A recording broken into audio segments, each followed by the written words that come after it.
Hi hello నమస్తే welcome back to Sowji Jayaram blogs. Hi అండి, అందరూ ఎలా ఉన్నారు? ఈరోజు వీడియోలో నేను మీకు వరలక్ష్మి వ్రతం పూజా విధానం ఎలా చేసుకోవాలి చాలా సింపుల్గా, అలాగే అమ్మవారికి ఇష్టమైన నైవేద్యాలతో పాటు పూజా విధానం, అలాగే వరలక్ష్మి వ్రతం రోజు పూజ చేసుకోవడానికి కుదరని వాళ్ళు ఏ రోజు చేసుకోవాలి, ఎలా చేసుకోవాలి, ఏంటి అనేవి ఇంకా కొన్ని మంచి విషయాలు కూడా నేను మీకు చెప్తానండి వీడియోలో. అమ్మవారి పూజా విధానం అంటే మొదటిసారి ఎవరైనా పూజ చేసుకునే వాళ్ళకి చాలా బాగా యూజ్ అవుతుంది. లాస్ట్ ఇయర్ కూడా నేను వీడియోని మన ఛానల్లో అప్లోడ్ చేశానండి. చాలా మంచిగా రెస్పాండ్ అయ్యారు అందరూ. సో చాలా సింపుల్గా మొదటిసారి పూజ చేసుకునే వాళ్ళకి, అలాగే పూజా విధానం తెలియని వాళ్ళకి, చాలామందికి తెలుస్తుంది కొత్తగా పెళ్ళైన వాళ్ళకి, ఇలాంటి వాళ్ళకి చాలామందికి సింపుల్గా పూజ అనేది ఎలా చేసుకోవాలో తెలియదు కదండి. సో అమ్మవారి అలంకరణ, నైవేద్యం, అమ్మవారికి ఏం పెట్టాలి, అమ్మవారికి పెట్టే చీర, తాంబూలం, అలాగే తోరణం, ఇలాంటివి అన్నీ చూపిస్తానండి. వీడియో స్కిప్ చేయకుండా చూడండి. ఫస్ట్ టైం ఎవరైనా మన ఛానల్ చూస్తుంటే ప్లీజ్ సబ్స్క్రైబ్ చేయండి, లైక్ చేయండి. లేట్ చేయకుండా వీడియోలోకి వెళ్ళిపోదాం.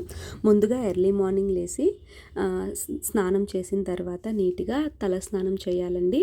ఆ తర్వాత ఇల్లంతా శుభ్రం చేసుకొని ముందుగా గడప మనకి లక్ష్మీదేవితో సమానం కాబట్టి గడపని చక్కగా పసుపు కుంకుమతో అలంకరించుకున్న తర్వాత తులసి అమ్మవారిని కూడా అలంకరించుకొని నేను ఆ తర్వాత ఇలా మనం ఎక్కడైతే పీఠం పెట్టుకొని అమ్మవారిని అలంకరించుకోవాలనుకుంటున్నామో అక్కడైతే శుభ్రం చేసుకోవాలి. ఫస్ట్ నేను నైవేద్యాలు కూడా ప్రిపేర్ చేసి పెట్టుకున్నానండి ఆల్రెడీ. మీకు నైవేద్యాల వీడియో కావాలంటే నేను వీడియో లెంతీ అయిపోతుందని నైవేద్యాలు ప్రిపేర్ చేసేదైతే పెట్టలేదు.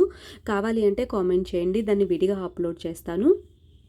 సో అలా అన్నీ రెడీ చేసి పెట్టుకున్న తర్వాత అప్పుడు నేను కూడా చక్కగా రెడీ అయిపోయి ఆ తర్వాత ముందుగా తులసి అమ్మవారి దగ్గర దీపం పెట్టుకొని ఇక్కడ నేను అమ్మవారి పీఠం దగ్గర అయితే నేను పూజ అనేది ప్రారంభించానండి. సో చూసారు కదా, ముందుగా పీఠం బ్యాక్గ్రౌండ్ అలంకరణ అనేది మీ ఇష్టం అండి, మీ చాయిస్, ఎవరి ఇష్టం వాళ్ళకి ఉంటుంది. నేను చక్కగా అలా ఒక చున్నీతో అలంకరించుకొని ఆ తర్వాత అటు ఇటు అరటి ఆ కొమ్మలు అయితే పెట్టుకున్నాను అనమాట. పక్కన అమ్మవారిని కూడా ఒక విగ్రహం లాగా రెడీ చేసుకున్నాను. కానీ మన పూజ అంతా మాత్రం మనం ఈ పటం పెట్టుకుంటాం కదా, అక్కడ నేను అమ్మవారి వెండి విగ్రహం పెట్టుకుంటాను.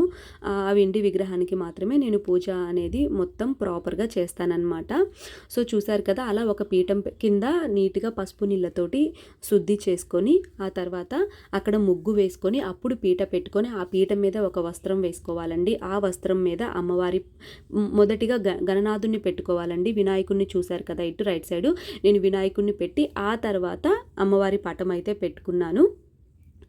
ముందుగా అయితే కామాక్షి దీపం పెట్టుకొని దాంట్లో ఆవు నేతితో దీపం అయితే వెలిగించానండి. అమ్మవారికి ఆవు నెయ్యి దీపం అంటే చాలా ఇష్టం కదా. అప్పుడు ముందుగా ఏంటంటే మనం అమ్మవారి పటాన్ని కూడా అలంకరించుకొని అమ్మవారికి ఏదైనా బంగారు నాణెం పెడితే మంచిది కాబట్టి నేను ఎవ్రీ ఇయర్ రూప్ అయితే తెచ్చుకుంటానండి, అమ్మవారి రూపు. సో దానిని పసుపు దారంతో చక్కగా దాంట్లో గూర్చి అమ్మవారి పటానికి అయితే అలంకరించాను. అలాగే ఏదైనా సువాసన వచ్చే పూలమాల కూడా వేయాలండి. అమ్మవారికి ఎంతో ఇష్టమైన కలువ పుష్పం ఉంటుంది కదా, తామర పువ్వు, అది కూడా పెట్టాను. నెక్స్ట్ అలాగే గాజుల మాల కూడా వేశానండి. అది మనకి పూజా స్టోర్లో దొరుకుతుంది. లేదు అంటే మీరు ఇంట్లో మన నార్మల్ పెద్ద గాజులు ఉంటాయి కదా, దాంతో కూడా అల్లుకోవచ్చు అన్నమాట. ముందుగా గణపతి పూజ అయితే కంపల్సరీ చేసుకోవాలండి. షోడశోపచార నామాలతో గణపతి పూజ మొత్తం చేసుకొని సంకల్పం చెప్పుకొని స్వామివారి అష్టోత్తరం చేసుకొని అలాగే స్వామివారికి నైవేద్యం, హారతి, ధూపం అన్నీ అయిపోయిన తర్వాత అప్పుడు నేను అమ్మవారి పూజ అనేది స్టార్ట్ చేసుకున్నాను. ముందుగా అమ్మవారి పూజ అనేది నేను ఇలా అభిషేకంతో స్టార్ట్ చేస్తానండి. ఒక వెండి పళ్ళెంలో అమ్మవారి వెండి విగ్రహం పెట్టుకొని ఆ వెండి విగ్రహానికి చక్కగా అభిషేకం అనేది చేసుకోవాలండి. చూశారు కదా, అంటే పాలు, ఆవు పాలు, పసుపు నీళ్ళు, గంధం నీళ్ళు, కుంకుమ నీళ్ళు, ఇలా మంచినీళ్ళల్లో నేను సుగంధ ద్రవ్యాలు కలిపేసి అభిషేకం అయితే చేస్తానన్నమాట అమ్మవారికి. మంచి సుగంధ ద్రవ్యాలు, పచ్చకర్పూరం, జవ్వాది పౌడరు, ఇట్లా అమ్మవారికి ఎంతో ఇష్టమైన సుగంధ ద్రవ్యాలతోటి అభిషేకం చేసి ఆ తర్వాత ఇలా నేను ఒక లోటస్ బౌల్ లాంటిది తీసుకొని దానిలో ముందుగా ధాన్యం అయితే వేసానండి, బియ్యం వేసుకున్నాను. ఆ తర్వాత ఇలా కాయిన్స్ ఉంటే 108 కాయిన్స్ పెట్టి దాని మధ్యలో అమ్మవారిని అంటే ధనలక్ష్మీదేవిగా అమ్మవారిని అయితే ఆ కాయిన్స్ మీద కూర్చోపెట్టి ఆ తర్వాత అమ్మవారికి ఎంతో ఇష్టమైన యాలకుల మాల అయితే సమర్పించానండి. ఆ యాలకులు 11, 9, 21 ఇట్లా ఆ సంఖ్యలో తీసుకొని వాటిని ఒక 5 మినిట్స్ వాటర్లో పసుపు నీళ్ళల్లో నానబెట్టుకోవాలండి. అప్పుడు మనకి ఇలా దారానికి గుచ్చుకోవడానికి ఈజీగా వస్తుందన్నమాట. ఆ యాలకుల మాల అయితే అమ్మవారికి సమర్పించాను. చాలా ఇష్టం అమ్మవారికి అలాంటి సుగంధ ద్రవ్యాలు అంటే. అలాగే ఒక చెక్క, లవంగాలు, జవ్వాది పౌడరు, పచ్చకర్పూరం ఇలాంటివి కూడా అమ్మవారి విగ్రహం పాదాల ముందు వేశాను. చూశారు కదా, అలా అమ్మవారికి ఇష్టమైన అమ్మవారి చేతికి చిట్టి గాజులు, పసుపు, కుంకుమ, గంధం ఇలాంటివన్నీ, అలాగే అవి ఉన్నాయి చూశారు కదా అక్కడ గురిగింజలు, గోమతి చక్రాలు, తామర గింజలు ఇట్లా అమ్మవారికి ఇష్టమైనవన్నీ అమ్మవారి పాదాల దగ్గర సమర్పించానండి. అలాగే అమ్మవారికి ఎంతో ఇష్టమైన కలువ పువ్వులు, వెండి కలువ పువ్వులు ఉన్నాయండి నా దగ్గర. 108 కలువ పువ్వులతోటి అమ్మవారి 108 నామాల అష్టోత్తరం అయితే చేసుకున్నానమాట నేను. చూశారు కదా, అలా అమ్మవారికి ఇష్టమైనవన్నీ అమ్మవారి చుట్టూ, అలాగే పచ్చ గవ్వలు, లక్ష్మీ గవ్వలు అంటారండి ఇవన్నీ. మీరు అక్క మా దగ్గర ఇలాంటివన్నీ లేవు కదా అని మీరు అడగొచ్చు. సో ఏం పర్వాలేదండి, నా దగ్గర ఉన్నాయి కాబట్టి నేను పెట్టాను. మీ దగ్గర ఉన్న వాటితో మనస్ఫూర్తిగా అమ్మవారికి మనం చూపించాల్సింది భక్తేనండి. మీ దగ్గర ఉన్న వాటితో పసుపు, కుంకుమ, గాజులు ఇలా మంగళకరమైన వస్తువులతో పూజ చేసినా సరిపోతుంది. నా దగ్గర ఉన్నాయి కాబట్టి నేను చేసి చూపిస్తున్నాను అంతే.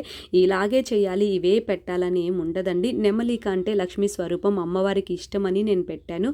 అలాగే కొన్ని 100 రూపీస్ నోట్స్ కూడా డబ్బులు ఉంటే అమ్మవారు లక్ష్మీదేవి స్వరూపం కాబట్టి అట్లా అమ్మవారి పాదాల దగ్గర కొన్ని డబ్బులు నోట్లు కూడా పెట్టానన్నమాట. మీ దగ్గర ఉన్నంతలో మీరు కూడా పెట్టుకోవచ్చు, తప్పేం లేదండి. ఒకరు చేసిన విధంగానే మనం చేయాలనేం లేదు. పూజా విధానం మీకు చూపిస్తున్నాను. మనస్ఫూర్తిగా మన స్థాయికి మనకి తగ్గట్టుగా మనకి తెలిసినంతగా చేస్తే ఆ తల్లి కరుణించిద్దండి. అక్కడ స్థాయి చూడదు అమ్మవారు, భక్తి మాత్రమే చూస్తుందన్నమాట. సో నేను ఎవ్రీ ఇయర్ ఇలా ఇవన్నీ చేసుకొని జాగ్రత్తగా వాటిని ఒక అక్షయ పాత్రలాగా బీరువాలో పెట్టుకొని మళ్ళీ ఎవ్రీ ఇయర్ అమ్మవారి లక్ష్మీ పూజకి అలా ఉపయోగించుకుంటూ ఉంటాను కొన్ని. సో మనకి తామర గింజలు ఇలాంటివన్నీ మనకి పూజ స్టోర్లో దొరుకుతుంటాయండి. అవి తక్కువే ఉంటాయన్నమాట. అవి తెచ్చుకొని మీరు చేసుకోవచ్చు.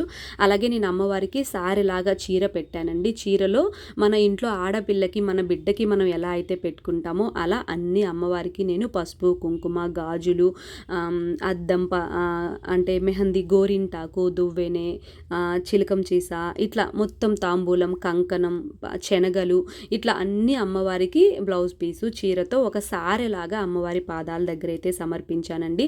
ఆ తర్వాత అమ్మవారికి ధూపం వేశాను. నెక్స్ట్ నైవేద్యాలండి. ఒక 5 రకాల పండ్లు, ఒక 5 రకాల నైవేద్యాలు అయితే నేను అమ్మవారికి అయితే సమర్పించాను. చూడొచ్చు, ఏమనుకోవద్దండి, మా హౌస్ బస్ స్టాండ్లకి దగ్గరగా ఉంటుంది, అందుకే కొంచెం డిస్టర్బెన్స్గా ఉంటుంది, సారీ. సో ఫైనల్గా అయితే అమ్మవారికి పచ్చ కర్పూరంతో నేను హారతి అయితే ఇస్తున్నాను. నైవేద్యాలు అలాగే ఫ్రూట్స్ పెట్టుకున్న తర్వాత కొబ్బరికాయ కూడా కొట్టేసుకొని ఆ తర్వాత ఫైనల్గా నేను అమ్మవారికి నైవేద్యం అయితే సమర్పించి హారతి అయితే ఇస్తున్నాను. చూడొచ్చు, ఇలా మ్యాక్సిమం మనకి పూజ అయితే కంప్లీట్ అయిపోతుందండి. అమ్మవారి అష్టోత్తరం అయితే కంపల్సరీగా చదువుకోవాలండి. మీ దగ్గర ఏమీ లేవు అనుకుంటే మీరు ఆ పసుపు లేదు అంటే కుంకుమతో అక్షింతలు చేసుకొని ఆవు నెయ్యి వేసి కుంకుమ అక్షింతలతో కూడా మనం చేసుకోవచ్చు. లేదంటే జాజి మల్లెపూలతో కూడా మనం అమ్మవారి పాదాల దగ్గర వేస్తూ అష్టోత్తరం అనేది కంపల్సరీగా చేయాలి. వినాయకుడి పూజ అప్పుడు మనం ఎలా చార నామాలతో సంకల్పం చెప్పుకున్నామో అమ్మవారి పూజ స్టార్ట్ చేసేటప్పుడు అభిషేకానికి ముందు అలాగే సంకల్పం చెప్పుకొని ప్రతి సంవత్సరం ఇలాగే నీ పూజ చేసుకుంటాను తల్లి, నీ వ్రతం అని మీ మనస్ఫూర్తిగా మీ మనసులో ఉన్న కోరిక అమ్మవారికి చెప్పుకోవాలి. ఆ తర్వాత అమ్మవారి కథ ఖచ్చితంగా చదవాలండి. వరలక్ష్మీదేవి కథ మనకి పూజ స్టోర్లో ఆ బుక్ దొరుకుతుందండి. ఇంకా ఇలా నోము నోచుకున్న వాళ్ళు కూడా ఆ బుక్కులు అనేవి ముత్తైదువులకి ఇస్తూ ఉంటారు. అలా నాకు వేరే వాళ్ళు ఇచ్చారు. సో ఏంటంటే ఆ బుక్లో అమ్మవారి కథ ఉంటుంది, ఒక 2-3 పేజెస్ ఉంటుంది. అమ్మవారి లీలలన్నీ, అమ్మవారి మహత్యం అంతూ దాంట్లో ఉంటుందన్నమాట. అది మనం చదువుకున్న తర్వాత అక్షింతలు వేసుకోవాలి. ఆ తర్వాత సాయంత్రం అయిపోయిందండి. నేను ముత్తైదువులను అయితే పిలుచుకున్నాను. ఒక 5 ముత్తైదువులను అయితే పిలిచి వాళ్ళకి పసుపు, కుంకుమ, గంధం ఇట్లా అన్నీ పెట్టేసి శనగలను కూడా ఇలా ప్యాక్ చేసి, శనగలు ఖచ్చితంగా ఇవ్వాలండి, నానబెట్టిన పచ్చి శనగలు ఎర్రవి ఇస్తే చలువ అంటారనమాట. అట్లా దాంట్లో గాజులు, పసుపు, కుంకుమ, దక్షిణ, అలాగే బ్లౌజ్ పీసు, ఇట్లా శనగలు ప్యాకింగ్ చేసినవి ఇచ్చి వాళ్ళ ఆశీర్వాదం అయితే తీసుకున్నానమాట. నాకు చాలా ఎవ్రీ ఇయర్ ఇలాగే చేస్తాను. అంటే ముగ్గురిని, 5గురిని, 9 మందిని ఇలా పిలుచుకోవచ్చు. అనుకోకుండా ఒక బుజ్జి మహాలక్ష్మి అమ్మవారు కూడా మా ఇంటికి వచ్చింది. ఆ పాప రూపంలో అమ్మవారు వచ్చింది అని నేను చాలా హ్యాపీగా ఫీల్ అయ్యాననమాట. ఆ పాపను కూడా చక్కగా అలా పసుపు కుంకుమ పెట్టేసి మంచిగా అలంకరించాను, గంధము పూసి. తనకు కూడా తాంబూలం అయితే ఇచ్చాను, వాళ్ళ అమ్మతో పాటు పండ్లు. తను కూడా చక్కగా ఆశీర్వదించింది. నాకు అమ్మవారు ఆశీర్వదించినట్టే అనిపించిందనమాట. చాలా హ్యాపీగా ఫీల్ అయ్యాను. నా వ్రతానికి ఫలితం దక్కింది అనిపించింది ఆ పాప రూపంలో. సాయం సంధ్యా వేళలో ఆ పాప ఇంట్లో అడుగుపెట్టి నన్ను ఆశీర్వదించడం నిజంగా అమ్మవారి ఆశీర్వాదం లాగే నేను ఫీల్ అయ్యాననమాట. సో ఫైనల్గా అయితే నేను కూడా మా వారి చేత ఈవినింగ్ ఆ కంకణం అనేది, అమ్మవారి దగ్గర తోరణం ఉంటుంది కదా, పూజ అయిన తర్వాత అది ఖచ్చితంగా మనం ముత్తైదువుల చేత కానీ హస్బెండ్ చేత కానీ కట్టించుకోవాలండి. సో మీ హస్బెండ్ అవైలబుల్గా ఉంటే తన చేత, లేదు అంటే వచ్చిన ముత్తైదువులు ఉంటారు కదా తాంబూలానికి, వాళ్ళ చేత కట్టించుకోవాలి. నెక్స్ట్ అలాగే నేను తెచ్చుకున్న రూపు కూడా మా వారి చేత కట్టించుకున్నాను. ఫైనల్గా తన ఆశీర్వాదం తీసుకొని ఆ తర్వాత ఉపవాసం అయితే చెల్లించానండి. 11 అయిపోయింది నైట్ నా పూజ అంతా అయిపోయేసరికి. సో వీడియో నచ్చుంటే సబ్స్క్రైబ్ చేయండి, లైక్ చేయండి, షేర్ చేయండి. Thank you for watching.